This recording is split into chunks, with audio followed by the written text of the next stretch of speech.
So students, यहाँ पर हम आज करने जा रहे हैं इंट्रोडक्शन टू बिजनेस फाइनेंस का क्वेश्चन नंबर 2। और क्वेश्चन कुछ इस तरीके से है, a bond with a face value of $1000। एक बॉन्ड है, उसकी फेस वैल्यू है $1000 की। अ कूपन रेट ऑफ 5% और कूपन रेट है 5% का। And 10 year of maturity is currently selling. ठीक है, 10 साल टू यानी कि 10 year to maturity is current selling for 950। ठीक है भाई, उसको सेल किया जा रहा है कितने का? 950 का। अच्छा जी, calculate the current yield and yield to maturity.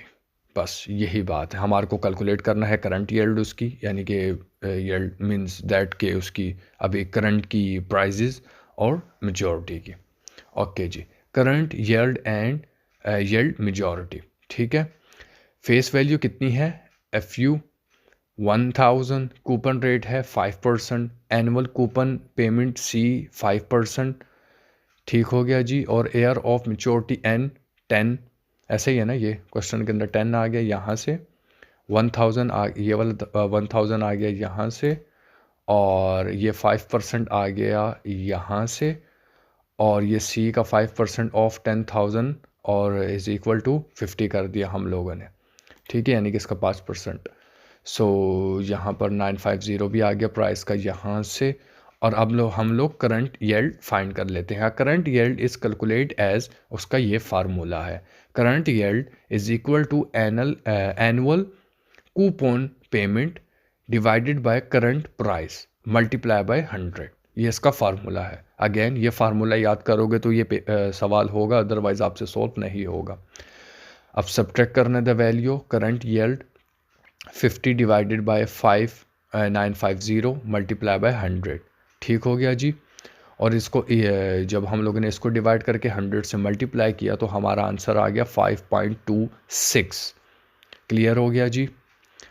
अच्छा जी, आपका सवाल होगा ये कैसे आया? तो ये हम लोगों ने मल्टीप्लाई किया है ना, ये 1000 था ना, तो ये मल्टीप्लाई किया 5% से तो 50 आ गया, इस तरीके से आया था।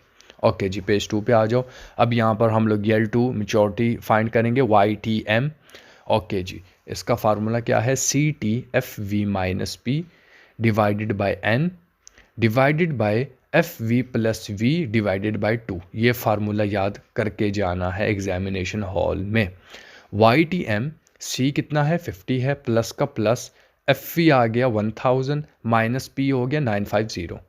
इस सवाल के स्क्रीनशॉट ले लीजिएगा, 950। ठीक है, ये P 950 आ गया इज इक्वल टू, बल्कि ये तो हम बाद में बताते हैं, और N आ गया 10। इन दोनों को माइनस करके 10 से डिवाइड किया तो आंसर आ गया 5। क्लियर हो गया जी। ये 50 और ये 5 दोनों को प्लस किया तो आ गया 55।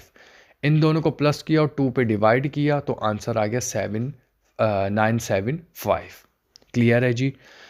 अब divide the total annual return by the average price करना है। YTM is equal to 50 divided by 975। इसको हम लोगों ने 50 से डिवाइड कर दिया। ठीक है, 50 कहाँ से आया?